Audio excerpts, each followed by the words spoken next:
I think they should bring him back. All right, on to the Rockets now. They have some interesting decisions to make in the near future. Owner Tillman Fertitta says Houston must re-sign Chris Paul and wants to keep Clint Capela. But keep in mind, if they do both, it'll be difficult to sign LeBron James. CC, would the Rockets be making the right decision, bringing back the same core group next year?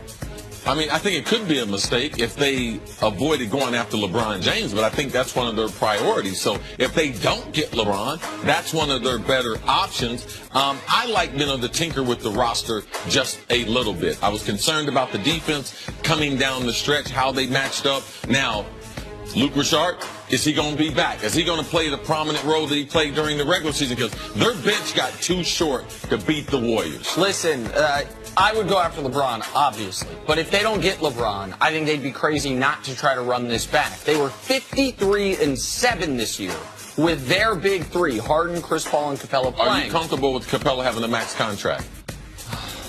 I'd rather not give him a max contract, but if I think I can win the title, I would swallow it. Now he's a restricted free agent. I don't know if someone's going to offer him a true max deal. We'll see. But if you can't get LeBron, they're going to bring back Chris Paul. That was part of the deal when they got him, I believe.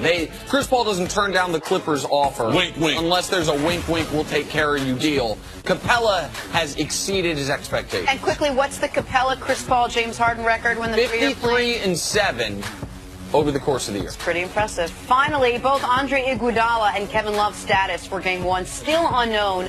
Love remains in the concussion protocol while Iguodala is still rehabbing from a knee injury he suffered in Game 3. Game 1, again, of the NBA Finals set for Thursday night. Nick, which player is more important to his team's success in the NBA Finals? Kevin Love. He's the second best player on this basketball team. Andre Iguodala is the fifth best player on the Warriors. I know everyone believes, and I'm in that everyone, that the Warriors are going to win this championship. And most people believe it's going to come quite easily. If this series is extended at all, here is a prerequisite. Kevin Love is a 20 to 25 point a game guy in these finals. It's the only path. There's not enough. Oh, he better start shooting tonight. Okay. All right. I'm not saying it's likely. I'm simply saying the Cavs have no path to competitiveness without Kevin Love being their second best player. The Warriors would like to have Iguodala. They would like to have him guarding LeBron, but they don't have to have him guarding LeBron. Iggy's not playing. Kevin Love could be playing well. You can either take out Clay and Draymond, and they still beat the Cavs. All right, that's how deep the talent is for Golden State over the Cavaliers. Kevin Love is very, very valuable. He's got to be more important because LeBron is absent. I mean, we're just giving it to Kevin Love as an all-star, but he's performed with everything but like an all-star, of late. And I'm frustrated because I'm just thinking back over the last 4 years, big games, big stages, either Kevin Love didn't show up or he was either hurt.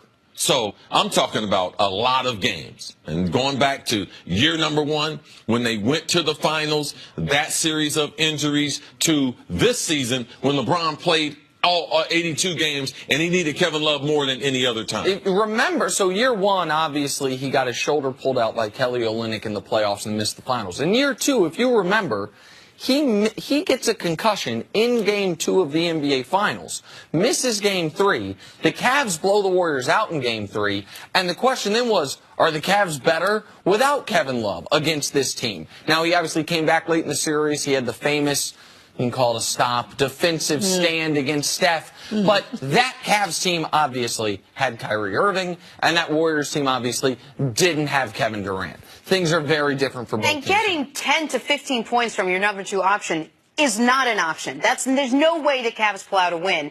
But Kevin Love's only given you 25 points 3 times this entire calendar year. He hasn't done it. There's no blueprint for, well, he's going to come back to the way he was a couple months ago once he's out of concussion protocol, once the hand is fully healed, once, he's feeling better. I just don't know where you draw from that. He hasn't shown that he could do it. And one of the reasons why LeBron James will leave Cleveland is because Kevin Love, or lack of another superstar.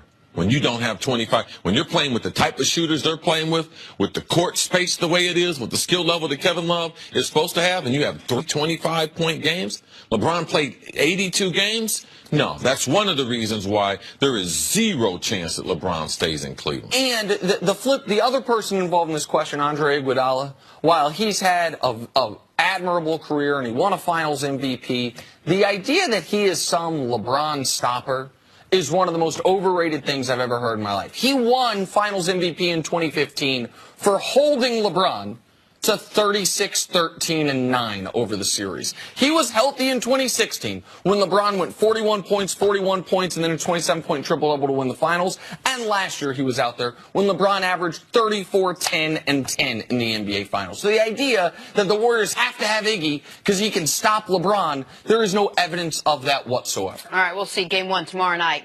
All right, moving on now. Kevin Love was headed